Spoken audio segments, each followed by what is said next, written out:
മധുരമൊഴിയിലേക്ക് എല്ലാവർക്കും സ്നേഹസ്വാഗതം. പ്രിയപ്പെട്ടവരെ, Angeles army മിനിസ്ട്രിയുടെ കുടുംബങ്ങൾക്ക് വേണ്ടിയുള്ള ഒരു സ്വർഗീയ സമ്മാനമാണ് മധുരമൊഴി. മധുരമൊഴിയിൽ സംഭവിക്കുന്നതെല്ലാം കുടുംബത്തോടൊപ്പമുള്ള ഒരു ചെറിയ യാത്രയാണ് ഞങ്ങൾ പരിശ്രമിക്കുന്നത്. കുടുംബത്തിലെ ചെറിയ ചെറിയ വിശേഷങ്ങളും കുടുംബം ഒന്നിച്ച് എങ്ങനെ സ്വർഗോന്മുഖമായി ജീവിക്കാമെന്നതിന് സഹായകമാകുന്ന വിശുദ്ധരുടെ ജീവിതങ്ങളും വചനങ്ങളും അനുഭവങ്ങളുമെല്ലാം ചേർത്ത് വെച്ച് കുടുംബങ്ങൾക്കായുള്ള ഒരു ചെറിയ സദ്യ, അതാണ് മധുരമൊഴി. എല്ലാവരെയും മധുരമൊഴിയിലേക്ക് ഒരിക്കൽ കൂടി ഹൃദയപൂർവ്വം സ്വാഗതം ചെയ്തുകൊള്ളുന്നു. ഇന്ന് നമ്മോടൊപ്പം ഉള്ളത് ബഹുമാനപ്പെട്ട ഡെയ്സി മാത്യു, തിരുവനന്തപുരംകാരിയായ ഡെയ്സി ആൻറ്റിയാണ്. ആൻറ്റി കൗൺസിലിംഗ് മേഖലയിൽ ശുശ്രൂഷ ചെയ്യുന്നു, അനേകം ആത്മാക്കളെ ഈശോയ്ക്ക് വേണ്ടി നേടുന്നു. ആൻറ്റി, മധുരമൊഴിയിലേക്ക് സ്നേഹപൂർവ്വം സ്വാഗതം. ഇന്ന് നമ്മോടൊപ്പമുള്ള കുടുംബം ഏഞ്ചൽസ് ആർമി ടീമിൽ നിന്നും ബഹുമാനപ്പെട്ട മാർട്ടിൻ ചേട്ടനും മേരി ചേച്ചിയുമാണ്. ഇവർ എറണാകുളത്തു നിന്ന് വരുന്നു. രണ്ടുപേരെയും സ്നേഹപൂർവ്വം സ്വാഗതം ചെയ്തുകൊള്ളുന്നു. ഒരു ചെറിയ സംഭവത്തിൽ നമുക്ക് തുടങ്ങാം. നമുക്കെല്ലാവർക്കും അറിയാവുന്ന ലോകപ്രശസ്തനായ ശാസ്ത്രജ്ഞനാണ് ആൽബർട്ട് ഐൻസ്റ്റീൻ. ആൽബർട്ട് ഐൻസ്റ്റീൻ്റെ ജീവചരിത്രത്തിലെ ഏറ്റവും മനോഹരമായ ഹൃദയസ്പർശിയായ ഒരു സംഭവം അദ്ദേഹം തന്നെ രേഖപ്പെടുത്തുന്നുണ്ട്. അദ്ദേഹത്തിൻ്റെ ബാല്യകാലത്തിൽ സ്കൂളിൽ പഠിക്കുന്ന സമയം, ചെറിയ ക്ലാസ്സിൽ പഠിക്കുന്ന സമയം, അദ്ദേഹത്തെ ഒരു ദിവസം സ്കൂളിൽ തിരിച്ചു വന്നപ്പോഴേക്ക് ടീച്ചർ ചെറിയൊരു കുറിപ്പ് കൊടുത്തു വിട്ടിരുന്നു. നമ്മുടെയൊക്കെ കുഞ്ഞുങ്ങൾക്ക് ഡയറിയിലൊക്കെ എഴുതി കൊടുത്തു വിടുന്നത് പോലെ സ്കൂളിൽ നിന്ന് ചെറിയൊരു കുറിപ്പ് കൊടുത്തു വിട്ടിരുന്നു. ഈ കുറിപ്പ് അമ്മയെ കൊണ്ട് കാണിച്ചു. ഇവനത് വായിച്ച് മനസ്സിലാക്കാൻ പ്രായമൊന്നും ആയിട്ടില്ല. കുറിപ്പ് വായിച്ചിട്ട് അമ്മ വളരെ സന്തോഷത്തോടെ അത് വായിച്ച് സന്തോഷത്തിന് മോനോട്, അപ്പോൾ മോൻ ചോദിച്ചു, അമ്മ എന്താ എഴുതിയിരിക്കുന്നത് ടീച്ചർ? അപ്പോൾ അമ്മ സന്തോഷത്തോടെ പറഞ്ഞു, മോനെ സ്കൂളുകാരങ്ങ് സമ്മതിച്ചു, ഇനി മോൻ സ്കൂളിലേക്ക് ചെല്ലണ്ട, കാരണം അവർക്കിനി മോനെ പ്രത്യേകിച്ചൊന്നും പഠിപ്പിക്കാനില്ല. കാരണം മോൻ അവർ പഠിപ്പിക്കാവുന്ന, ചെറിയ ക്ലാസ്സിൽ പഠിപ്പിക്കാമെന്നെല്ലാം പഠിപ്പിച്ചു. അതുകൊണ്ട് ബാക്കി കുഞ്ഞുങ്ങളെക്കാളും കൂടുതൽ മോൻ പഠിച്ചു. അതുകൊണ്ട് മോൻ ഇനി വീട്ടിൽ നിന്ന് അമ്മയോടൊപ്പം പഠിച്ചാൽ മതി. കൊച്ചിന് സന്തോഷമായി. കാരണം ഇനി സ്കൂളിൽ പോകണ്ട, വീട്ടിലിരിക്കാം, എപ്പോഴും കളിക്കാം. പിന്നീട് വർഷങ്ങൾക്ക് ശേഷം അമ്മ മരിച്ചുപോയി പോയി കഴിഞ്ഞപ്പോഴേക്ക് ഐൻസ്റ്റീൻ ഒരിക്കൽ അമ്മയുടെ പ്രാർത്ഥനാ പുസ്തകം എടുത്തപ്പോൾ ടീച്ചർ എഴുതിയ പഴയ എഴുത്തോടെ ഇരിപ്പുണ്ട്. ഐൻസ്റ്റീൻ എടുത്ത് വീണ്ടും അത് വായിച്ചപ്പോൾ ഐൻസ്റ്റീൻ്റെ കണ്ണിൽ നിന്ന് കണ്ണീര് ധാരധാരയെ ഒഴുകിയെന്നാണ് ചരിത്രം പറയുന്നത്. ആ എഴുത്ത് ഇപ്രകാരമായിരുന്നു: പ്രിയപ്പെട്ട അമ്മേ, സ്കൂളിൽ നിന്ന് ടീച്ചർ എഴുതുകയാണ്, പ്രിയപ്പെട്ട പേരൻറ്റ്, ഇനി മേലാൽ നിങ്ങളുടെ കുഞ്ഞിനെ ഈ സ്കൂളിലേക്ക് അയക്കരുത്. കാരണം ഞങ്ങൾക്ക് ഈ കുഞ്ഞിനെ പോറ്റാൻ കഴിവില്ല, ഞങ്ങൾക്ക് ഈ കുഞ്ഞിനെ സ്കൂളിൽ മേയിച്ചുകൊണ്ട് പോകാൻ പറ്റുന്നില്ല.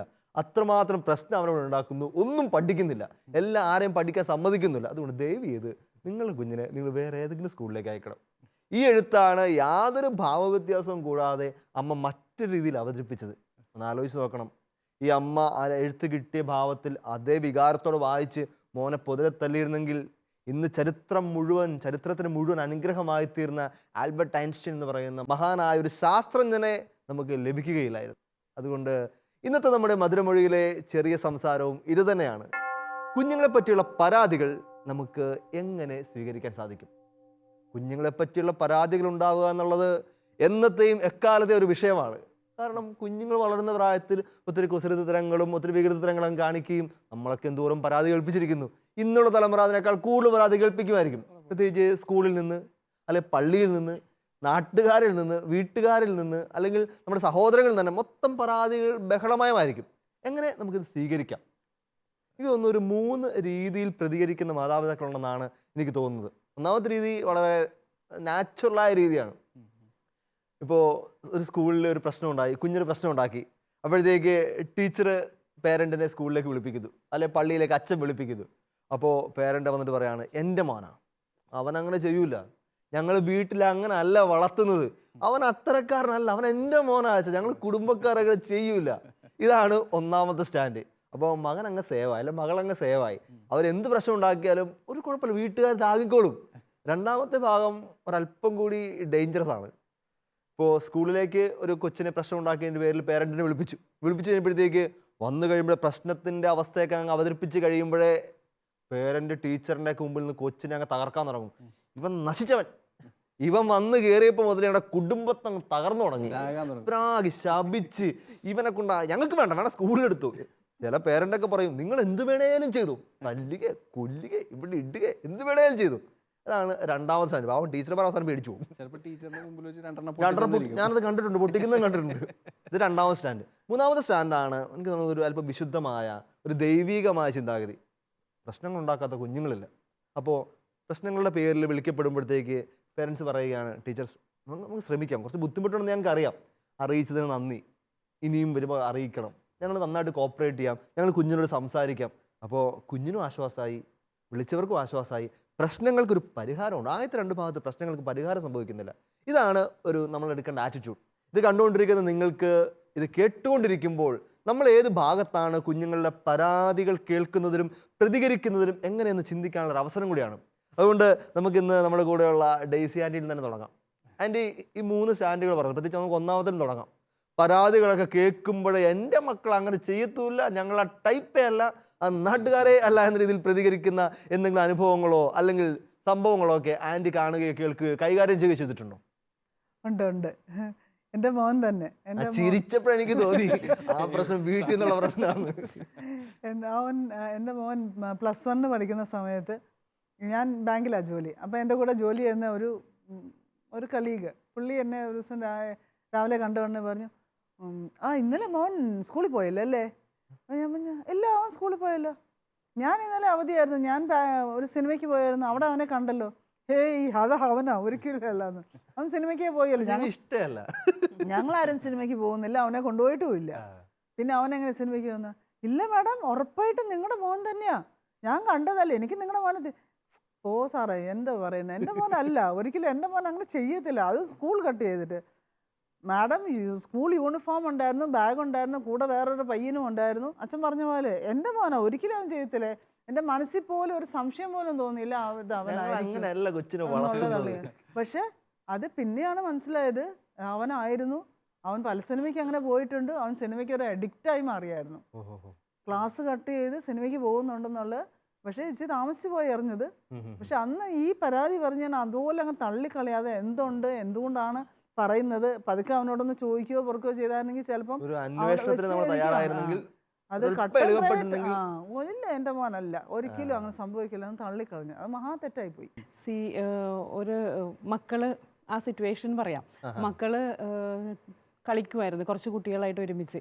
അപ്പം ഒരു ദിവസം കളിക്കുന്ന ഷട്ടിൽ ബാറ്റ് അവിടെ ഇട്ടിട്ട് അവർ വീട്ടിലോട്ട് വന്ന്, പിന്നെ അത് കൊണ്ടുവരാഞ്ഞുകൊണ്ട് തിരിച്ച് അത് എടുക്കാൻ വേണ്ടി രണ്ടാമത് പോയപ്പോഴത്തേക്കും കൂടെ കളിച്ചിരുന്ന ഫ്രണ്ട്സ് പറഞ്ഞ് ഒരുത്തൻ അവൻ്റെ വീട്ടിലോട്ട് കൊണ്ടുപോകണ കണ്ടെന്ന് പറഞ്ഞ്. ഇവർ വേഗം അവിടെ പോയി ബെല്ലടിച്ച് ചോദിച്ചപ്പോഴത്തേക്കും പറഞ്ഞില്ല എന്ന് പറഞ്ഞ്. പക്ഷെ നമ്മൾ വീട്ടിൽ പിന്നെ സമ്മതിക്കില്ലല്ലോ, പിന്നെയും വിട്ടു ബാറ്റ് എടുത്തുകൊണ്ട് വരാൻ. ഇവർ 2-3 പ്രാവശ്യം പോയി ചോദിച്ചപ്പോഴും അമ്മ അടക്കം പറഞ്ഞു ഇല്ല, ഇവിടെ ഇല്ല എന്ന് പറഞ്ഞു, ബാറ്റ് കൊണ്ടുവന്നിട്ടേ ഇല്ല എന്ന് പറഞ്ഞു. ആ സിറ്റുവേഷൻ അങ്ങനെ അത് കഴിഞ്ഞു. പിന്നെ നമ്മൾക്ക് ഏറ്റവും വിഷമമുണ്ടായ ഒരു കാര്യം, കുറച്ചും കൂടി മുതിർന്നു കഴിഞ്ഞപ്പോൾ ഈ കുഞ്ഞിന് എന്തോ ഒരു കാര്യം എടുത്തതിന് ഒരു സീരിയസ് ആയിട്ട് സിമിലർ കേസിന് മോഷണം ആ ഒരു ശ്രമം പോലെ കുറച്ചും കൂടി മുതിർന്നു കഴിഞ്ഞപ്പോഴത്തേക്കും പിടിച്ചു. ആ കുഞ്ഞ് ഹൈസ്കൂളിലൊക്കെ ആയി കഴിഞ്ഞപ്പോഴത്തേക്കും അതൊരു ആ അമ്മ അന്ന് കറക്റ്റ് ചെയ്തിരുന്നെങ്കിൽ ആ കുഞ്ഞിന്. കേട്ടുകൊണ്ടിരിക്കുന്ന പ്രിയപ്പെട്ട മാതാപിതാക്കളെ, നമുക്കുള്ള ഒരു ചെറിയ തിരുത്തു കൂടിയാണ്.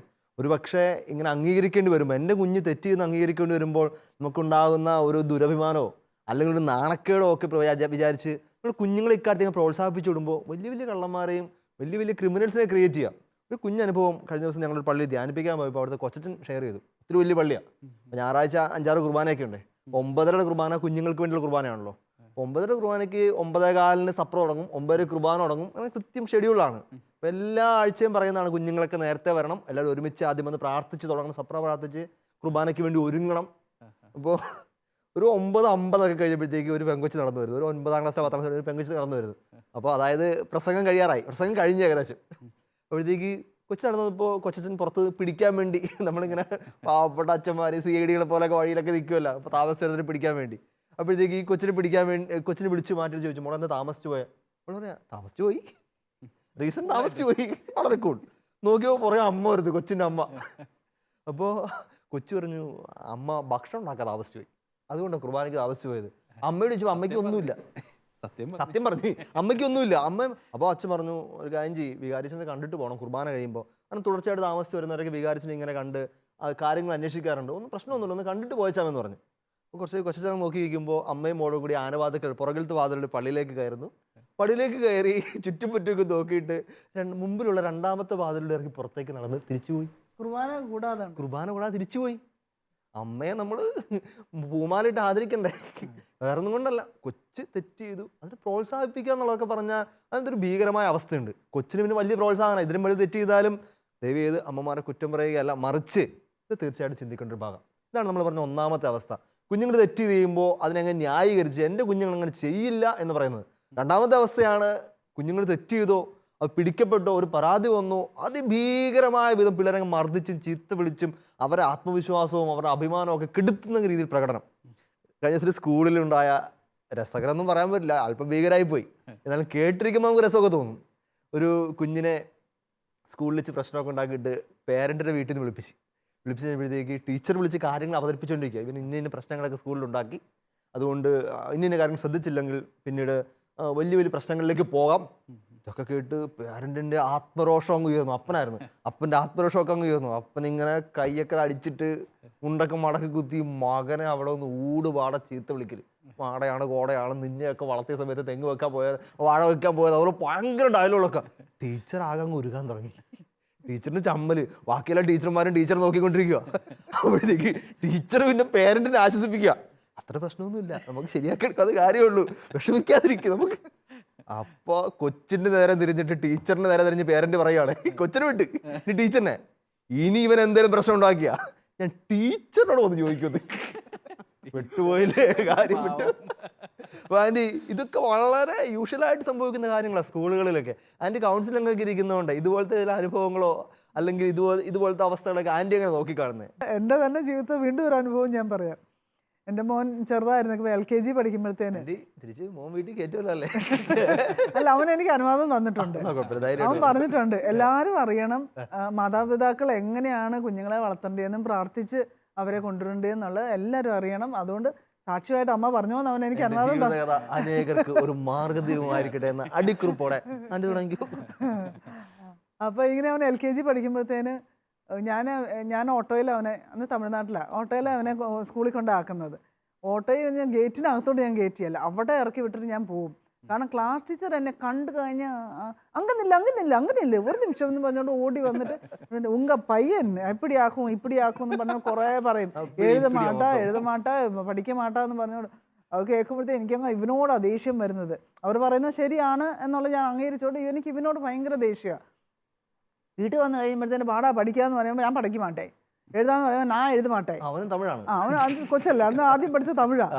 അപ്പോൾ അത് പറയുന്നത് ഞാനന്ന് എനിക്കങ്ങ് ദേഷ്യം വരും. ഞാൻ പറയും, നാളെ ചെന്ന് നിന്റെ ടീച്ചറിൻ്റെ കംപ്ലയിൻറ്റ് വിടും, ഞാനാ കേൾക്കേണ്ടത്, നീ ഹോംവർക്ക് എഴുതിയിട്ട് പോയാൽ മതി എന്ന് പറഞ്ഞിട്ട് പിടിച്ചിരുത്തി ഞാൻ കുറേ ഈർക്കിളിച്ചുകളുണ്ടല്ലോ അതിനകത്ത് ഒരു കെട്ട് ഇങ്ങോട്ട് എടുക്കും, എന്നിട്ട് കുറേ അങ്ങ് അടിക്കും. അടിച്ചൊരു ഇരുന്ന് എഴുതടാന്ന് പറഞ്ഞു. അപ്പോൾ ഈ അടി കൊള്ളുമ്പോൾ അവൻ കരയും, ഭയങ്കരമായിട്ട് കരഞ്ഞ് വിഷമിച്ച് ഏങ്ങി എല്ലാം കഴിയുമ്പോഴത്തേന് ഇനി എഴുതമാട്ടെ, അടി കൊണ്ടാലും വേസ്റ്റായില്ല അടി. ഇതൊരു എല്ലാ ദിവസവും ഒരു ചടങ്ങ് പോലെയായിരുന്നു. 8:30 വരെ എല്ലാ ദിവസവും ഇതാണ്. എല്ലാ ദിവസവും ടീച്ചറിൻ്റെ കംപ്ലയിൻറ്റും കേൾക്കും. ഇവൻ പകുതി എഴുതാതെ ഞാൻ കുറേ എഴുതി കൊടുത്ത് കൈ പിടിച്ച് എഴുതിച്ച് അങ്ങനെ ഒരു 8:30 ആകുമ്പോഴത്തേന് ഞാൻ ഈർക്കിളി കൊണ്ട് തിരിച്ച് സ്കൂളിനകത്ത് കൊണ്ട് വെച്ചായിരുന്നു പറയും. അവൻ്റെ ഡ്യൂട്ടി ആയിരുന്നു അത്, ഈർക്കിളി തിരിച്ചു കൊണ്ട് വെച്ചായിരുന്നു. അവനോട് തന്നെ പറയുന്നത്. ഒരു ദിവസം ഇവനിങ്ങനെ എടുത്ത് കൊണ്ടുവരാൻ, എന്നിട്ട് പിന്നെ എന്നോട് ചോദിച്ചു, ഞാൻ മമ്മി ഒന്ന് അടിക്കട്ടെ?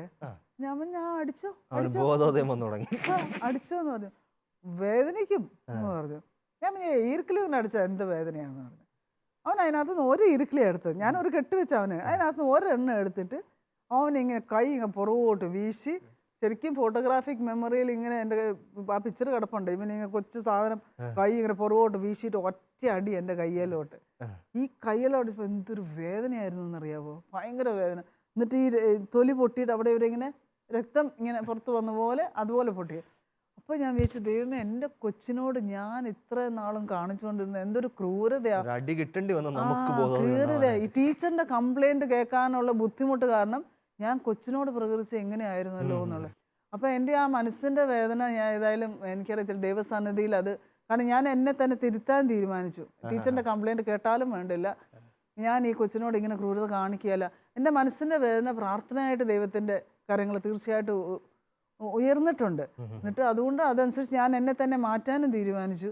ഞാൻ പിറ്റേ ദിവസം തൊട്ട് ഞാൻ അടി നിർത്തി കംപ്ലീറ്റ് ആയിട്ട്. ഞാൻ എൻ്റെ ആ ഒരു മനോഭാവം മാറ്റി, ദൈവകൃപയാൽ മാറ്റി. അത് കർത്താവ് എൻ്റെ വേദന എന്താണെന്ന് കർത്താവ് തിരിച്ചറിഞ്ഞു, കർത്താവ് അനുഗ്രഹിച്ചു. അതുകൊണ്ട് സ്ലോലി ബട്ട് ഷുവർലി അവന് ഭയങ്കര മാറ്റം വന്നു തുടങ്ങി. അവൻ എഴുതാൻ തുടങ്ങി, പഠിക്കാൻ തുടങ്ങി, എല്ലാം തുടങ്ങി. അങ്ങനെ കുറച്ച് ദിവസം കഴിഞ്ഞപ്പോൾ ഞാൻ ഇങ്ങനെ ഓട്ടോയിൽ കൊണ്ട് ധൈര്യമായിട്ടാണ് ഞാൻ കൊണ്ട് വിടുന്നത്. പിന്നെ വിട്ടപ്പോൾ ഒരു ദിവസം ടീച്ചർ എന്നെ വിളിച്ചു ഇങ്ങ് വാങ്ങുമെന്ന്. ഞാൻ വെച്ച് ദൈവമേ വീണ്ടും പണി പാളിയാ. ഇനി എന്നാന്നുള്ള ചെന്നപ്പോൾ ടീച്ചർ പറഞ്ഞു ഉങ്ങ പയ്യൻ നല്ല തിരുന്തിട്ടാ, നല്ല പഠിക്കറാ, നല്ല എഴുതുറാ, നല്ലപോലെ ரொம்ப സൂപ്പറായി. നല്ല പയ്യനായിട്ട് മാറിയല്ലോ എന്ന്. വീട്ടിലും അങ്ങനെയാണ്. എന്നെ അയച്ചെന്ന് ചോദിച്ചു. ഞാൻ കടവുൾതാൻ എന്ന് പറഞ്ഞിട്ട് ഞാനിങ്ങനെ പോകുന്നു.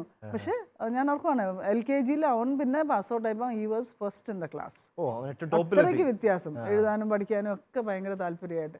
ആ കംപ്ലൈൻറ്റ് ഞാൻ ശരിയായ രീതിയിൽ എടുത്തായിരുന്നെങ്കിൽ ഇത്രയും ആ കൊച്ചിനെ ഞാൻ മറ്റേ പീഡിപ്പിക്കണ്ടായിരുന്നു. അവൻ്റെ ആവശ്യം വരികയല്ലായിരുന്നു. അടുത്തന്നെ അതിൽ 5 മക്കളല്ലേ? 5 മക്കൾ. അപ്പൊ നിറച്ച് പരാതിയൊക്കെ ഇങ്ങനെ നോൺ സ്റ്റോപ്പ് ആയിട്ട് കിട്ടുന്നുണ്ടായിരിക്കും.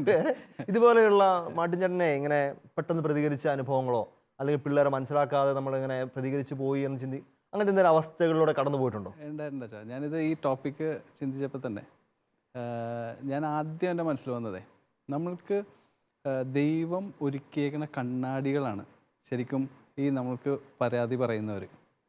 കാരണം നമ്മൾ മറുപുറം അതായത് നമുക്ക് കുഞ്ഞുങ്ങളുടെ പരാതികൾ നമ്മളെ എത്തിക്കുന്നത് ദൈവം എത്തിക്കുന്നതാണ്. കാരണം നമുക്ക് വീട്ടിലുള്ള കാര്യങ്ങളും അത് നല്ലൊരു വ്യക്തതയുള്ള കാഴ്ചപ്പാടാണ്. സാധാരണ നമ്മൾ പരാതികളായിട്ട് കൊണ്ടുവരുന്നവരെ അധിക്ഷേപിക്കാനോ അല്ലെങ്കിൽ ഇവർക്കൊന്നും വേറൊരു പണിയില്ലെന്ന് ചിന്തിക്കാനോ നോർമലി മാതാപിതാക്കൾ ചിന്തിക്കുന്നത് അത് നല്ലൊരു തിരിച്ചറിവാണ്. കാരണം പുറത്ത് കുട്ടികൾ എങ്ങനെയാണ് പെരുമാറുന്നതെന്ന് നമുക്കറിയില്ല.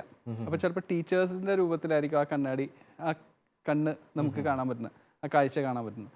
അല്ലെങ്കിൽ പുറത്ത് നമ്മുടെ നെയ്ബേഴ്സ് ആയിരിക്കും പറയുന്നത്. പക്ഷേ ഇതിൽ ഒരു പാരൻസ് എന്നുള്ള നിലയിൽ നമ്മൾക്ക് എടുക്കേണ്ട ഒരു സ്റ്റാൻഡ്, നമ്മൾ ശരിക്കും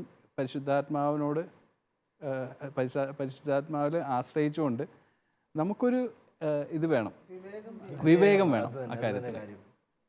എനിക്കൊരു ഒരിക്കലും മറക്കാത്ത ഒരു ഇൻസിഡൻസ് ഉണ്ട് എൻ്റെ ജീവിതത്തിൽ. മൂത്ത മോൻ്റെ 10ാം ക്ലാസ്സിലെ പരീക്ഷ ഏറ്റവും ക്രൂഷ്യൽ ടൈംസ് ആണ്. അപ്പോൾ ഞങ്ങൾ അവനോട് പഠിക്കാൻ പറഞ്ഞിട്ട് പോയി. ഞങ്ങൾക്ക് 2 പേർക്കും അന്ന് എന്തോ കാര്യം ഉണ്ടായിരുന്നു. തിരിച്ചു വന്നു കഴിയുമ്പോഴത്തേക്കും അവൻ ഫ്ലാറ്റിലില്ല. അപ്പോൾ ഞങ്ങളൊരു ഫ്ലാറ്റിലാണ് താമസിച്ചിരുന്നത്. ഫ്ലാറ്റിലില്ല. അപ്പോൾ വീട്ടിൽ മെയ്ഡുണ്ട്. അപ്പോൾ ചേച്ചിയുടെ അടുത്ത് ചോദിച്ചു, ചേച്ചി അവനെന്തേ എന്ന് ചോദിച്ചു. പറഞ്ഞു ഒന്നും പറയണ്ട, ഒന്നും പഠിച്ചിട്ടില്ല, ഒന്നും പഠിച്ചിട്ടില്ല, ഇവിടെ ഇല്ല, ഫ്ലാറ്റിലേ ഇല്ല, ആളെ കണ്ടിട്ടില്ല, കുറേ നേരമായിട്ട് കണ്ടിട്ടില്ല. ഞാൻ ലാസ്റ്റ് അന്വേഷിച്ച് കഴിയുമ്പോഴത്തേക്കും അവൻ ടെറസിൽ ടാങ്കിൻ്റെ മേലെ ഇരിക്കണം. മേലെ നിന്ന് ഇങ്ങനെ നടന്ന് താഴത്തേക്ക് ഇറങ്ങണം. അപ്പം ഞാൻ അവനെ പിടിച്ചോണ്ട് പോയിട്ട് രണ്ടടി കൊടുത്തു. എന്താ വെച്ചാൽ പിറ്റേ ദിവസം പരീക്ഷയാണ്. അവൻ അത് കഴിഞ്ഞിട്ട് അവന് കുറേ കരഞ്ഞ്, ഞാനും ഭയങ്കര ഇറിറ്റേറ്റഡ് ആയി. ഒരാഴ്ച കഴിഞ്ഞപ്പോഴത്തേക്കും അവൻ എൻ്റെ അടുത്ത് വന്നിട്ട് പറഞ്ഞു, അപ്പാ ഞാൻ ആ ടാങ്കിൻ്റെ മുകളിലിരുന്ന് പഠിക്കുകയായിരുന്നു. കാരണം അവന് അവിടെ ഭയങ്കര കംഫർട്ടായിട്ട് തോന്നി. അതുകൊണ്ട് പക്ഷേ ഇത് ഇവർ പറഞ്ഞ് അത് ഞാൻ അവനോടൊന്ന് ചോദിക്കാതെ അവനെ ശിക്ഷിച്ചെന്നുള്ളതാണ്. അപ്പോൾ ശരിക്കും നമ്മൾ അവരുടെ ഭാഗം കേൾക്കുക എന്നുള്ളതാണ് പാരന്റിങ്ങിൽ ഏറ്റവും പ്രധാനം. എനിക്ക് ഇതുമായിട്ട് നേരിട്ട് ബന്ധമില്ലെങ്കിലും ഒരു അച്ഛൻ എന്ന നിലയിൽ നമ്മളുടെ ഒത്തിരി പരാതി വരുമല്ലോ. പേരൻസ് നിറച്ച് പരാതി ഉണ്ടല്ലോ. എനിക്കകത്ത് തോന്നിക്കുന്നത് ചെറിയൊരു ബുദ്ധിമുട്ട് തോന്നിക്കുന്നത് ആൾക്കാർ തലയെ കൈവച്ച് പ്രാർത്ഥിക്കും. നമ്മൾ ധ്യാനമൊക്കെ കഴിഞ്ഞ് നിൽക്കുമ്പോഴത്തേക്ക് ആൾക്കാർ അച്ഛൻ വന്ന് തലയെ കൈവച്ച് പ്രാർത്ഥിക്കാമെന്ന് ചോദിച്ചു വരും. നമുക്ക് സന്തോഷമേ ഉള്ളൂ കുഞ്ഞുങ്ങളുടെ തലയെ കൈവച്ച് പ്രാർത്ഥിച്ച് അനുഗ്രഹിച്ച് വിടുക എന്നുള്ളത്. ചില പേരൻസ് വന്നിട്ട് പറയുന്ന ചില വാക്കുകളൊക്കെ ഉണ്ട്. അച്ഛാ ഇവൻ മഹാ കുരുത്തക്കെട്ടവനാ, അവനെ കുട്ടിപ്പിശാച് കയറിയേക്കോ, ഇത് ബാധ കയറിയേക്കോ, അച്ഛനൊന്ന് ബന്ധിച്ച് പ്രാർത്ഥിക്കുക, 2 ബന്ധന പ്രാർത്ഥനയൊക്കെ നടത്തുക, കണ്ണാമ്പിള്ളൊക്കെ കോരിയും ഒഴിക്കാനോ പറയുന്നത്. നമ്മൾ പാവപ്പെട്ട പിള്ളേർ നോക്കിയപ്പോൾ പാവങ്ങൾ ഇതൊക്കെ ചുറ്റുമൊക്കെ നാട്ടുകാരെ കേൾക്കുമല്ലോ ഇത് പറയുമ്പോൾ. ഒറ്റയ്ക്കാണെങ്കിൽ കുഴപ്പമില്ല, ഒറ്റയ്ക്കാണെങ്കിൽ തന്നെ അവന് വിഷമം തോന്നും. നാട്ടുകാരെ മുമ്പ് വെച്ച് ഇവൻ പിശാചുള്ളവൻ, അഴുക്ക്, ഇവന് ബാധ, അപ്പോൾ പിന്നെ അവൻ അത് കഴിഞ്ഞ് എന്തും ചെയ്യാമല്ലോ. അതൊരു സ്വാതന്ത്ര്യത്തിന് കാരണം കൂടിയാണ്. എനിക്കിങ്ങനെ മനസ്സിൽ തോന്നും, ഞാൻ പരസ്യമായിട്ട് ഇതുവരെ പറഞ്ഞിട്ടില്ല, അങ്ങനെ ധൈര്യമില്ല, എന്നാലും എനിക്ക് തോന്നിയിട്ടുണ്ട് സത്യം പറഞ്ഞാൽ ഈ കൊച്ചിൻ്റെ തല അല്ല കൈവെക്കേണ്ടത്, മറിച്ചുണ്ടല്ലോ ആ കൊണ്ടുവന്ന പേരൻറ്റിൻ്റെ തലയിലാണ്, അപ്പൻ്റെ അല്ല അമ്മയുടെ തലയൊക്കെ വെച്ചാൽ അവർക്കാണ് ആദ്യം ട്രീറ്റ്മെൻറ്റ് വേണത്. കേട്ടുകൊണ്ടിരിക്കുന്ന മാതാപിതാക്കൾ ഇനി അച്ഛന്മാരുടെ അടുക്കൽ തലയൊക്കെ വെക്കാൻ കൊണ്ടുവരാതിരിക്കുകയും ചെയ്യരുത്. ഞാൻ എൻ്റെ വേറൊരു വശം പറഞ്ഞതേ ഉള്ളൂ. നമ്മളിപ്പോൾ 2 ഭാഗം ചർച്ച ചെയ്തു. നമ്മളെങ്ങനെ ആദ്യം പേരൻസ് പിള്ളേരെ അങ്ങ് അയച്ചു വിടുക, എന്ത് പരാതി വന്നാലും ഒരു കുഴപ്പമില്ല, ഞങ്ങളുടെ കൊച്ചാൻ ചെയ്യത്തില്ലെന്ന് വിചാരിക്കുന്നത്. രണ്ടാമത് പേരൻസ് പരാതി വന്നു കഴിഞ്ഞാൽ അങ്ങ് അടിച്ച് നശിപ്പിച്ചേക്കുക, വികാരപരമായിട്ട് നേരിടുക. പക്ഷെ മൂന്നാമത്തെ ഭാഗമാണ് എനിക്കൊന്ന് ദൈവികമായൊരു ഭാവം. മൂന്നാമത്തെ ഒരു പ്രതികരണം ഉണ്ടല്ലോ, കൃത്യമായിട്ട് ടീച്ചർമാരോട് ഒന്നുകൂടി ഇരുന്ന് സംസാരിക്കുക, അല്ലെങ്കിൽ പള്ളിയിൽ അച്ഛനെ പരാതി പറഞ്ഞെങ്കിൽ അച്ഛനോട് കാരണങ്ങളെന്ന് അന്വേഷിക്കുക, അതിനുശേഷം കുഞ്ഞിൻ്റെ ഒപ്പം ഒന്ന് ഇരിക്കുക. ആ ഭാഗമാണ് ഏറ്റവും വൃത്തിയായിട്ട് ചെയ്യേണ്ടത്. ഇതിന് പറ്റാത്ത മെയിൻ പ്രധാന പ്രശ്നം എവിടെയാണെന്നറിയാവോ? പേരൻസിന് കൂടി ഇരിക്കാൻ പറ്റുന്നില്ല. അതാ. കുറ്റപ്പെടുത്തല്ല, നമ്മുടെ ജോലി തിരക്കുകളോ അല്ലെങ്കിൽ നമ്മുടെ ഓഫീസിൻ്റെ പ്രശ്നങ്ങളോ വീട്ടിലെ ബാക്കി തിരക്കുകളൊക്കെ ഉള്ളപ്പോഴത്തേക്ക് നമുക്ക് ഇരിക്കാൻ പറ്റാറില്ല. ഈ അടുത്തിടെ വന്നൊരു മലയാളം, പഴയൊരു ഇംഗ്ലീഷ് കഥയുടെ ഒരു മലയാളം ഒരു ഷോർട്ട് ഫിലിം ഈയിടെ റിലീസ് ചെയ്തിരുന്നു. ഒരു വീട്ടിൽ രാവിലെ അപ്പൻ ഇങ്ങനെ അന്ന് ജോലിയില്ലാത്ത ദിവസം ഇങ്ങനെ ഇരിക്കുകയാണ്. അപ്പോൾ കൊച്ചി ഇങ്ങനെ തട്ടി മുട്ടിയൊക്കെ വന്നിട്ട് അപ്പന് ഇപ്പം എത്ര രൂപ ശമ്പളം കിട്ടുന്നുണ്ട്? അപ്പോൾ അപ്പൻ പറഞ്ഞു, എനിക്ക് ഒരു വലിയൊരു കണക്ക് പറഞ്ഞു, ആയിരങ്ങളുടെ കണക്ക് പറഞ്ഞു. അപ്പോൾ അപ്പന് ഒരു മണിക്കൂർ എത്ര രൂപ ശമ്പളം കിട്ടുമായിരിക്കും? അപ്പോൾ പുള്ളി പറഞ്ഞു, ഏകദേശം 100 രൂപ എനിക്കൊരു മണിക്കൂർ ശമ്പളം കിട്ടും. അപ്പോൾ കൊച്ചു പറഞ്ഞു, ആണല്ലേ. കൊച്ചു ഒന്നുകൂടെയൊക്കെ കറങ്ങി തിരിഞ്ഞിട്ട് ഒരു 50 രൂപ എനിക്ക് തരാവാ. അപ്പോൾ ഒന്നും അപ്പം നിനക്ക് തന്നെ ഇപ്പോൾ പൈസ, നീ പോയി പഠിക്കാൻ പറഞ്ഞു. കുറച്ച് കഴിയുമ്പോഴത്തേക്ക് പൈസ ഒന്നും കൊടുത്തില്ല. കൊച്ചകത്ത് പോയി ഇച്ചിരി കിടന്ന് ഉറങ്ങാന്നൊക്കെ കൊടുത്ത് കിടന്നുറങ്ങി കഴിഞ്ഞപ്പോഴത്തേക്ക് അപ്പനകത്തേക്ക് ഒരു 50 രൂപ എടുത്തിട്ട് വന്നു. പറഞ്ഞാൽ നീ ഞാൻ 50 രൂപ ചോദിച്ചു, ഇന്ന് 50 രൂപ എന്ന് പറഞ്ഞു. 50 രൂപ കൊടുത്ത് കഴിഞ്ഞപ്പോഴത്തേക്ക് കൊച്ചു പതുക്കെ തലേണ നോക്കിയിട്ട് അതിനകത്തിരുന്ന കുറേ നോട്ടുകെട്ടുകളുടെ 50 കൂടി അങ്ങ് വെച്ച്. അപ്പോൾ അപ്പൻ ചോദിച്ചു, നിൻ്റെ വേറെ പൈസ ഉണ്ടല്ലോ, പിന്നെ എന്തിനാ എന്നോട് 50 രൂപ ചോദിച്ചെന്ന് പറഞ്ഞു. അപ്പോൾ കൊച്ചി പതുക്കെ നോട്ടൊക്കെ എണ്ണി എല്ലാം കൂടി 100 രൂപയായി. കൊച്ചിൻ്റെ 10 നോട്ടുകളെ കൂടി 50 രൂപ ഇരിപ്പുണ്ടായിരുന്നു. കൊച്ചെടുത്ത് അപ്പൻ്റെ കൊടുത്തു, അപ്പ 100 രൂപയുണ്ട്, ഒരു മണിക്കൂർ എന്നോടൊപ്പം ഇരുന്ന് കളിക്കാവാ, ഒരു മണിക്കൂർ എന്നോടൊപ്പം ഒന്ന് ഇച്ചിരി വർത്താനം പറയാവാ, അപ്പം ഞാൻ പൈസ തരാം. ഒരു നല്ലൊരു ശതമാനം പരാതികളുടെയും അവസാനം ഇതുണ്ടാവും. ഇങ്ങനെ ചെയ്തു കഴിഞ്ഞാൽ മതി. പരാതികൾ പുറത്ത് കൊച്ചിനോട് ഇരിക്കുമ്പോൾ കൊച്ചിന് പറയാൻ ഒത്തിരി കാരണങ്ങളുണ്ട്. പുറത്തു പോയി കാണുന്ന കാര്യങ്ങളും പ്രശ്നങ്ങളും അവൻ ബുദ്ധിമുട്ടുന്ന നേരിടുന്ന പ്രശ്നങ്ങളെല്ലാം. അപ്പോൾ ഈ ഒരു സ്റ്റാൻഡ് എടുക്കുകയാണ് ഏറ്റവും കംഫർട്ട്. 2 ഡോക്ടേഴ്സ് അവർ കപ്പിളാണ്. മക്കളുടെ പഠനത്തിന് വേണ്ടി ഭാര്യ പ്രാക്ടീസ് ചെയ്യുന്നില്ല, ജോലി ഉപേക്ഷിച്ചു. അതൊക്കെ ശരിക്കും അവർ അത്രയും വർഷം പഠിച്ചു, അത്രയും പൈസ കൊടുത്ത് പഠിച്ചു, അതിനുശേഷം ആ ഒരു കുഞ്ഞുങ്ങൾ സ്റ്റാൻഡ് എടുക്കാന്ന് പറഞ്ഞത് കുട്ടികൾക്ക് വേണ്ടി അങ്ങനത്തെ പേരൻസും ഉണ്ടെന്ന് പറയാണ്. അതിന്റെ ഒരു മനോഹാരിത എനിക്കറിയാം. ഒരു സായിപ്പും മാതാമ്മയാ. അപ്പം അവര് നോക്കിയിട്ട് പിള്ളേരെ നോക്കാനായിട്ട് പിള്ളേരെ ശ്രദ്ധിക്കാൻ പറ്റുന്നില്ല, രണ്ടുപേർക്കും ജോലി. സായിപ്പ് എഞ്ചിനീയറാ, അവര് ഒരു യൂണിവേഴ്സിറ്റി ഡീനാ. അപ്പോൾ രണ്ടുപേരും കൂടെ ഒന്നിച്ചിരുന്ന് പ്രാർത്ഥിച്ചിട്ട് തീരുമാനിച്ചു. എനിക്ക് അങ്ങനെ എന്നോട് പറഞ്ഞ നേരിട്ട്, എനിക്ക് ശമ്പളം ഏതായാലും കുറവാണ്, അവക്കാണ് ശമ്പളം കൂടുതൽ. അപ്പം ഞാൻ റിസൈൻ ചെയ്ത് വീട്ടിലിരുന്ന് പിള്ളേരെ നോക്കി കുക്കിങ്ങും ഒക്കെ ചെയ്യാം, എന്നിട്ട് അവൾ ജോലിക്ക് പോട്ടെ, കാരണം അവളാണ് കൂടുതൽ സമ്പാദിക്കുന്നത്. അപ്പം അതാ ഞാൻ അവളുടെ ഡ്രൈവ് ചെയ്ത് കൊണ്ടാക്കുകയും പിള്ളേരുടെ കാര്യങ്ങൾ നോക്കും, കുക്കിംഗ് ചെയ്യുകയും അതൊക്കെ ചെയ്യാമെന്ന്. അതുപോലത്തെ കപ്പിൾസ് ഉണ്ട്. ഇത്രയും മനോഹരമായിട്ട് ഇതൊരു വിശുദ്ധമായ അങ്ങനെയുള്ള കുടുംബങ്ങളിൽ പരാതികളുടെ എണ്ണം കുറവായിരിക്കും. പരാതികൾ കാണും, പ്രശ്നങ്ങൾ, പക്ഷെ അത് അവരെ മനോഹരമായി ഹാൻഡിൽ ചെയ്യും. കുഞ്ഞുങ്ങൾക്ക് ആന്തരിക മുറിവുകൾ വരാതെയും കൂടുതൽ പ്രശ്നങ്ങളിലേക്ക് പോകാതെയും. അതിന്റെ ഈ ഒരു ചോദ്യത്തെ ആന്റി നോക്കി കാണുന്നു. ഈ ഒരു മൂന്നാമത് സ്റ്റാൻഡ് ഉണ്ടല്ലോ, വേറെ ആരുടെയും ജീവിതത്തിലേക്ക് പോകണ്ട, എൻ്റെ സ്വന്തം അനുഭവം തന്നെ ഞാൻ ഷെയർ ചെയ്യാം. അതായത് ഞാൻ പറഞ്ഞില്ലേ നേരത്തെ, എൻ്റെ മോൻ ഇങ്ങനെ സിനിമയ്ക്ക് പോകണമെന്ന് എൻ്റെ കൂടെ ജോലി ചെയ്യുന്ന ഒരാൾ പറഞ്ഞു എന്ന് പറഞ്ഞു. അപ്പോൾ എൻ്റെ മോൻ അങ്ങനെയൊന്നും അല്ല എന്ന് പറഞ്ഞു. പക്ഷെ ആക്ച്വലി അവൻ സിനിമയ്ക്ക് അഡിക്റ്റ് ആയി കഴിഞ്ഞായിരുന്നു. ഞാനത് അന്നേരം ഒന്നും അറിയുന്നില്ല. കുറേ മാസങ്ങൾ കഴിഞ്ഞപ്പോഴത്തേന് എനിക്കൊരു ദിവസം ഇവൻ്റെ കെമിസ്ട്രി ട്യൂഷൻ ടീച്ചറിൻ്റെ ഒരു ഫോൺ വന്നിട്ട് ഡെന്നിസിൻ്റെ അമ്മയല്ലേ? ഞാൻ പറഞ്ഞു അതെ, നിങ്ങളുടെ മോനെ കൊണ്ട് ഞാൻ മടുത്തു. അപ്പം ഞാൻ ചോദിച്ചു, എന്താ ടീച്ചറെ? അവൻ ഒരിക്കലും ഇവിടെ ഞാൻ ടെസ്റ്റ് ഇടുമ്പോൾ അവൻ വരാറില്ലല്ലോ, അവൻ ടെസ്റ്റ് ഇടുമ്പോൾ വന്നില്ലേ പിന്നെ ഞാൻ എങ്ങനെ അറിയും അവൻ എന്തുമാത്രം പഠിച്ചു എന്നുള്ളതല്ലേ? ഞാൻ പറഞ്ഞു ഇല്ല മാഡം, അവൻ എന്നും ഇവിടുന്ന് പോകുന്നുണ്ടല്ലോ രാവിലെ, അവൻ ഇവിടെ ഒന്നും വന്നില്ല, ഇവിടെ ടെസ്റ്റ് ഇടുന്ന ദിവസമൊന്നും അവൻ വരുന്നില്ല, ഇങ്ങനെ ആയ ശരിയാകത്തില്ലേ, നിങ്ങളുടെ മോൻ തോക്കും കേട്ടോ, പറഞ്ഞേക്കാം എന്നും പറഞ്ഞിട്ട് ഫോൺ അങ്ങ് വെച്ചു.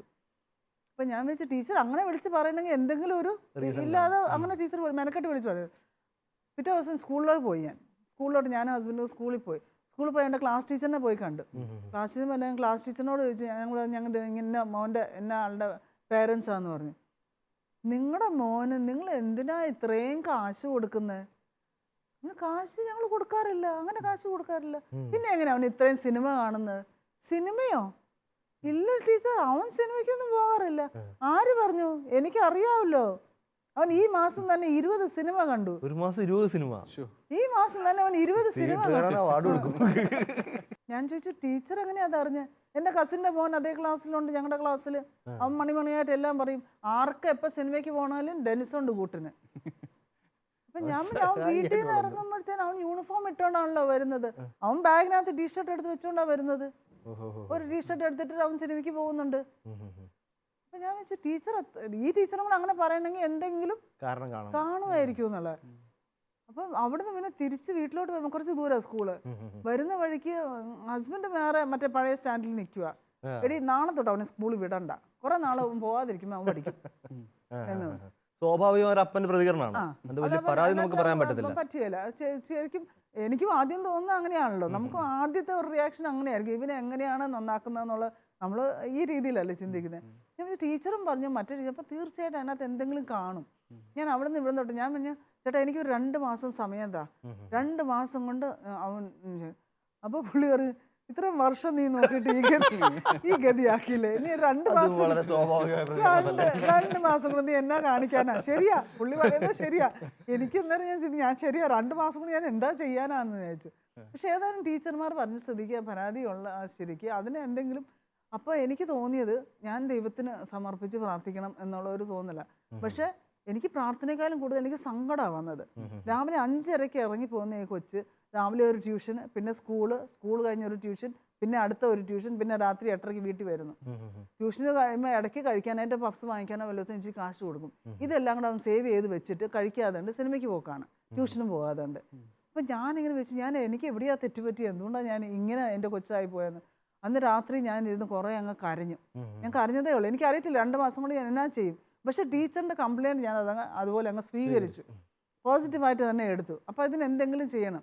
ഞാൻ രാത്രിയിൽ ഇരുന്ന് ഞാൻ കുറേ കരഞ്ഞു കഴിഞ്ഞിട്ട് ഞാൻ ബൈബിൾ തുറന്നപ്പം നല്ലൊരു വചനം കിട്ടി. രാത്രിയുടെ യാമങ്ങളിൽ എഴുന്നേറ്റ് നിങ്ങളുടെ കുഞ്ഞുങ്ങൾക്ക് വേണ്ടി പ്രാർത്ഥിക്കുവാൻ, വിലാപങ്ങൾ 2:19.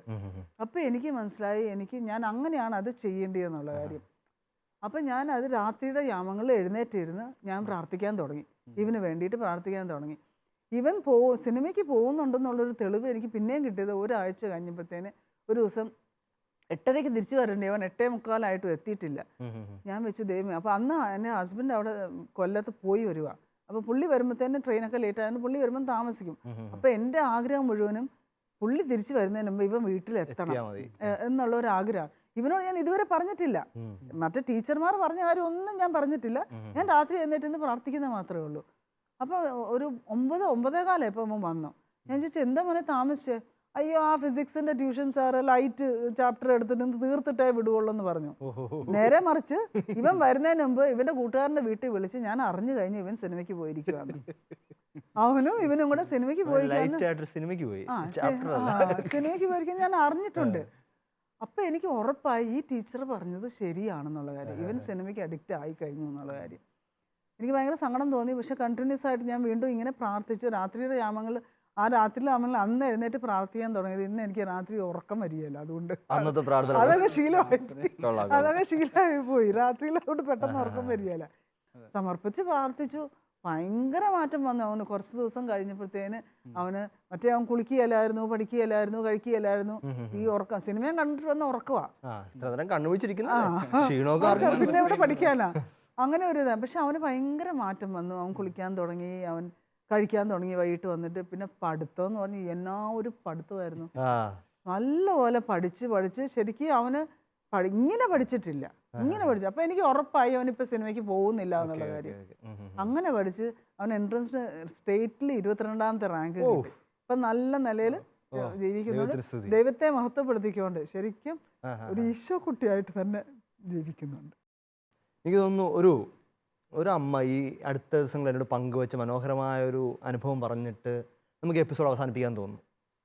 +2 പഠിക്കുന്ന കുഞ്ഞ് ചെറിയൊരു പ്രശ്നം ഉണ്ടാക്കിയിട്ട് സ്കൂളിലേക്ക് വിളിപ്പിച്ചു. അത്ര വലിയ ഭീകരമായ പ്രശ്നമൊന്നുമല്ല.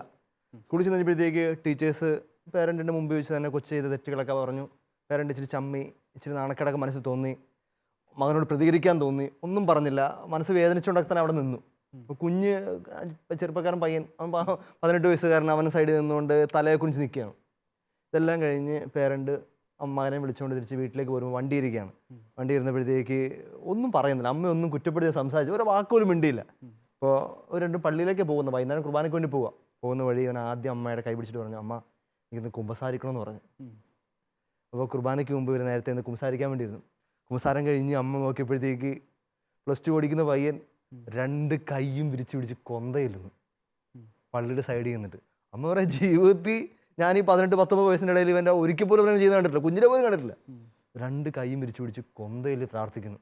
അത് കഴിഞ്ഞ് കുർബാനയും കഴിഞ്ഞ് ഇവൻ തിരിച്ച് വണ്ടിയിൽ പോകുന്ന വഴി, വണ്ടിയിൽ പോകുന്നു തിരിച്ച് വീട്ടിലെത്തിക്കഴിഞ്ഞപ്പോൾ അമ്മ എടുക്കുന്നു. അവൻ അങ്ങനെ സംസാരിക്കുന്ന കൊച്ചൊന്നുമല്ല. ഇവൻ അമ്മ എടുക്കുക വന്ന് അമ്മയുടെ കൈ വിരിച്ചിട്ട് വർത്താനം പറഞ്ഞ് ക്ഷമ ചോദിച്ച് കരഞ്ഞ് ഈ അമ്മ പറയാം, ഞാൻ ഒരു വാക്കെങ്കിലും പറഞ്ഞാൽ ചിലപ്പോൾ എനിക്ക് കൊച്ചിന് ഇതുപോലെ സ്വന്തമാക്കാൻ പറ്റത്തില്ലായിരുന്നു.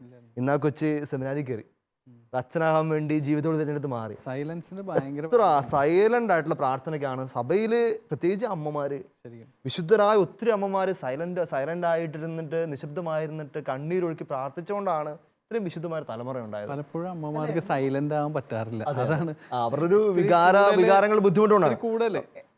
എൻ്റെ മോനോടും അതാ ഞാനിപ്പം അവനെ കണ്ടുപിടിച്ചു, അല്ലെ ടീച്ചർ ഇങ്ങനെ കംപ്ലൈൻറ്റ് കിട്ടിയെന്നുള്ള കാര്യം ഞാൻ പറഞ്ഞിട്ടേ ഇല്ല. എത്രയോ വർഷം കഴിഞ്ഞ് അവനെല്ലാം നന്നായി കഴിഞ്ഞപ്പോഴത്തേക്ക് ഞാൻ എടാ ഇങ്ങനെയൊക്കെ സംഭവിച്ചു, അപ്പോൾ മമ്മി എല്ലാം അറിഞ്ഞായിരുന്നോ എന്നിങ്ങനെ ചോദിച്ചു. പ്രിയപ്പെട്ടവരെ, അപ്പോൾ നമ്മുടെ ഈ ചെറിയ സംസാരം ഇവിടെ പൂർണ്ണമാവുകയാണ്. നമ്മളെല്ലാവരും നേരിടുന്ന ഒരു ചെറിയ പ്രശ്നത്തെ നമ്മൾ എങ്ങനെ മനോഹരമായിട്ട് നേരിടാം എന്ന് പറയുകയായിരുന്നു. നമ്മൾ വളർന്നു വരുന്ന കുഞ്ഞു കുഞ്ഞു ബുദ്ധിമുട്ടുകൾ കാണിക്കുമ്പോൾ മാതാപിതാക്കളായ നമ്മൾക്ക് ഒത്തിരി ആകാംക്ഷകളും അല്ലെങ്കിൽ ഒത്തിരി നിരാശകളൊക്കെ സമ്മാനിക്കുന്ന ഒത്തിരി പ്രശ്നങ്ങളിലൂടെ കടന്നു പോകുമ്പോൾ എങ്ങനെ അതിനെ നേരിട്ട കുറേ അനുഭവങ്ങൾ നമ്മൾ കേട്ടു. നമുക്കിതെല്ലാം ചേർത്ത് വെച്ചുകൊണ്ട് നല്ല ഒരു ബോധ്യം കിട്ടും. പ്രത്യേകിച്ച് നമ്മൾ അവസാനത്തെ ആ വിഭാഗത്തിൽ പെടാൻ വേണ്ടി എല്ലാം ശ്രദ്ധാപൂർവ്വം കേൾക്കുന്ന, നിശബ്ദമായിട്ടൊക്കെ ഇരിക്കുന്ന, എന്നാൽ തിരുത്തലുകളൊക്കെ ആവശ്യമയത്ത് കൊടുത്ത് പ്രാർത്ഥിക്കുന്ന ഒരു കുടുംബമായി തരാൻ വേണ്ടി ആഗ്രഹിച്ചുകൊണ്ട് നമുക്ക് ഒന്ന് ചേർന്ന് ഒരു നിമിഷം പ്രാർത്ഥിക്കാം. മക്കളെയൊക്കെ ഒന്ന് ചേർത്ത് പിടിക്കുക. പ്രത്യേകിച്ച് പഠിക്കുന്ന കുഞ്ഞുങ്ങളുണ്ടെങ്കിൽ അവരെയൊക്കെ ഒന്ന് ആത്മാർത്ഥമായിട്ട് തമ്പുരാൻ്റെ കരങ്ങളിൽ കൊടുക്കാം. ദമ്പതിമാരൊന്ന് ചേർന്ന് നിന്ന് മക്കളൊക്കെ അടുത്തുണ്ടെങ്കിൽ ഒന്ന് വിളിച്ചു കൂട്ടി നമുക്ക് ഒന്ന് ചേർന്നൊന്ന് പ്രാർത്ഥിക്കാം. പ്രത്യേകിച്ച് ഈ നിമിഷം നമ്മുടെ കുഞ്ഞുങ്ങളെ വളർത്താൻ സഹായിക്കുന്ന അധ്യാപകരെയും, പ്രത്യേകിച്ച് ദേവാലയങ്ങളിലെ അച്ഛന്മാരെയും സിസ്റ്റേഴ്സിനെയും മതാധ്യാപകരെയും, നമ്മളെ പല കാര്യങ്ങൾ കുഞ്ഞുങ്ങളുടെ വളർച്ചയിൽ സഹായിക്കുന്ന എല്ലാവരെയും, സഹോദരങ്ങളെയും, വല്യപ്പച്ചന്മാരെയും വല്യമ്മച്ചമാരെയൊക്കെ സമർപ്പിച്ചെന്ന് പ്രാർത്ഥിക്കാം. ഈശോയെ, നീ ദാനമായി തന്ന ഈ മക്കളെ ഏറ്റവും പരിശുദ്ധിയോടെ വളർത്തിക്കൊണ്ട് വരാൻ ഞങ്ങളെ സഹായിക്കണമേ. ഈശോയെ, നിന്റെ ബാല്യത്തെപ്പറ്റി പറയുന്നത് പോലെ ജ്ഞാനത്തിലും പ്രായത്തിലും ദൈവത്തിൻ്റെയും മനുഷ്യരുടെയും വിശുദ്ധിയിൽ പ്രീതിയിൽ വളർന്നു വരാൻ ഞങ്ങളുടെ കുഞ്ഞുങ്ങളെ സഹായിക്കണമേ. പിതാവിൻ്റെ കാര്യങ്ങളിൽ നീ വ്യാപൃതനായിരുന്നതുപോലെ ഞങ്ങളുടെ മക്കൾ എപ്പോഴും സ്വർഗത്തിൻ്റെ കാര്യങ്ങളിൽ വ്യാപൃതരായിരിക്കുവാൻ ഞങ്ങളെ സഹായിക്കണമേ. പരിശുദ്ധ അമ്മ മാതാവെ, പ്രത്യേകമായിട്ട് ഏറ്റവും മാതൃകാപരമായിട്ട് ഉണ്ണിയെ വളർത്തിക്കൊണ്ട് വന്നതോളെ, സ്വർഗം ആഗ്രഹിക്കുന്ന പോലെ പരിശുദ്ധാത്മാവിനെ ശ്രവിച്ച് വളർത്തിക്കൊണ്ട് വന്ന പരിശുദ്ധ അമ്മയെ, ഞങ്ങളുടെ മക്കളെ നിന്റെ കരങ്ങളിൽ, നിന്റെ വിമല ഹൃദയത്തിൽ പ്രതിഷ്ഠിച്ച് പ്രാർത്ഥിക്കുന്നു. വിശുദ്ധ ഔസേപ്പിതാവേ, തിരുക്കുടുംബ പാലകനെ പ്രത്യേകമായിട്ട് മാധ്യസ്ഥം ഞങ്ങൾക്ക് വേണ്ടി സ്വർഗത്തിൽ അപേക്ഷിക്കണമേ. കുടുംബങ്ങളുടെ മധ്യസ്ഥനായ ചാവറേച്ച ഞങ്ങൾക്ക് വേണ്ടി പ്രത്യേകമായിട്ട് മാധ്യസ്ഥം വഹിക്കണമേ. ഒന്നുയർ തല കുമ്പിട്ട് നമുക്ക് ആശീർവാദം സ്വീകരിക്കാം. നമ്മുടെ കർത്താവ് ഈശോ മിശിഹായുടെ കൃപയും പിതാവായ ദൈവത്തിൻ്റെ സ്നേഹവും പരിശുദ്ധാത്മാവിൻ്റെ സഹവാസവും പരിശുദ്ധ അമ്മയുടെയും സ്വർഗം മുഴുവൻ്റെയും മാധ്യസ്ഥവും നാം എല്ലാവരും ഉണ്ടായിരിക്കട്ടെ, ഇപ്പോഴും എപ്പോഴും എന്നേക്കും. ഈശോ മിശിഹായ്ക്ക് സ്തുതിയായിരിക്കട്ടെ. എപ്പോഴും സ്തുതിയായിരിക്കട്ടെ.